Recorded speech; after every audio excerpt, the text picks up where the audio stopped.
Good evening, Scott here, known as Cantaloupe to some online, and I'm bringing another video to you on a subject that's interesting to me. It might be of interest to you or someone you know.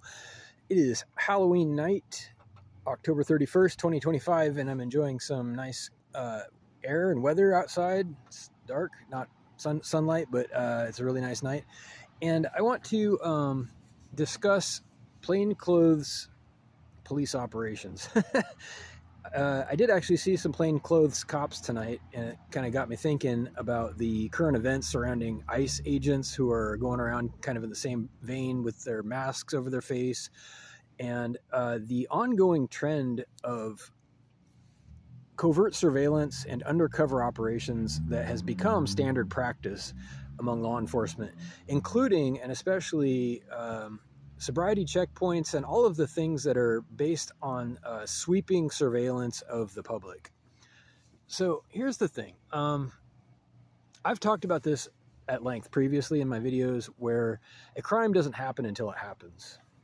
So hold that thought in your mind throughout the rest of this video. A crime has not happened until it actually happens. And up until the actual instant event that they say where the crime is said to have occurred, a person has a chance of reversal. They have a chance to not do the thing, even if it's preparing to do the crime, which is also a crime, but that would be the crime in question. And until they start acting on plans that they made, they have a chance to stop. And it's not a crime until that point. So here's the thing. There's something called entrapment, where cops will lay traps, like the name suggests, and people who would be otherwise law-abiding and honest are tempted by the bait that is set out, and they end up creating crime. And there's an obvious conflict of interest with entrapment. It's an actual illegal practice. It is technically and legally not allowed by any law enforcement. And there's also something to be said for, the warrants and probable cause and, legal search and seizure versus illegal search and seizure. There's a lot of regulations that have fallen by the wayside that are designed to protect the civil liberties of the general public. And in the same vein, I keep saying that, in the same vein, these new policies, the new practices and behaviors of law enforcement are increasingly using illegal surveillance. They're using covert or plainclothes operations where you don't actually see their badges or their markings on their vehicles or their clothing, or if they're posing as somebody online, they're perhaps just trolling online, looking for anybody they can stick the symbol to. Now here's the problem.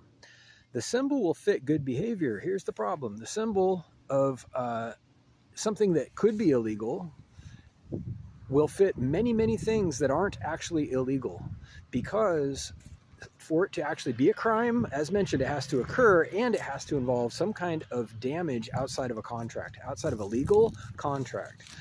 Consider, for example, I am on someone's property. The real simple, basic example. Is it trespassing? It's not my property. Maybe I'm a guest, right? Okay, so this is a legal situation where I have permission, consent, that is, to be on someone's property, and it becomes legal because it's within a contract, right? There's no damage and it's within a contract.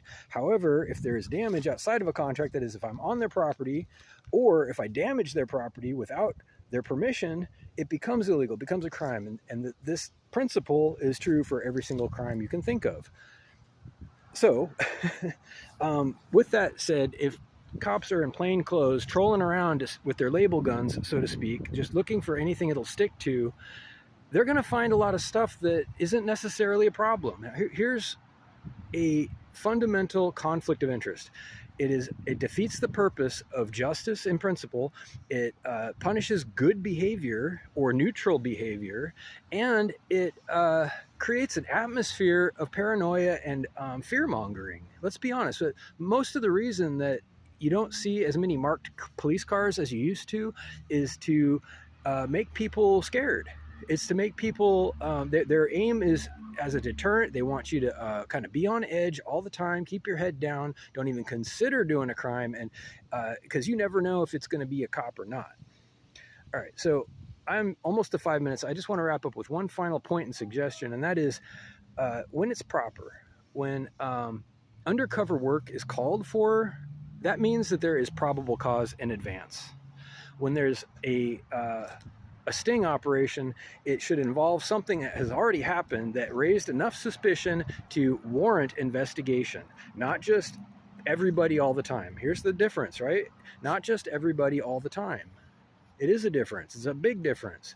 So if there's reason, substantial reason to think that a person or place is having a crime or doing a crime, maybe then surveillance within the scope of a time limit, within the scope of some, reasonable framework that doesn't just cast a net over the entire general public. And that's kind of what's happened at this point. Everybody's on edge. Everybody's in fear of law enforcement and ICE agents, and because you don't even know who's a cop anymore, and they don't feel like they have to read you your Miranda rights. I mean, your constitutional rights are almost completely gone. If you've been arrested, you know this. You do not have the right to remain silent. You do not have any of the rights that you took for granted, perhaps, that I took for granted. I was surprised when I didn't see a lawyer for a week or months. This happens. You are denied bail nowadays. I don't want to go all the way into it, but the vast majority of people have no idea what's going on in our legal system right now. And it starts with the people that you do see who may or may not be legitimate. And I tell you, the reason that they ever had to wear badges and uniforms was a very, very good reason. It was not an accident. It's proper. It's proper for a lot of reasons if you think about it. So reach out if you like with questions or comments to whitehotrobot@gmail.com. Thank you.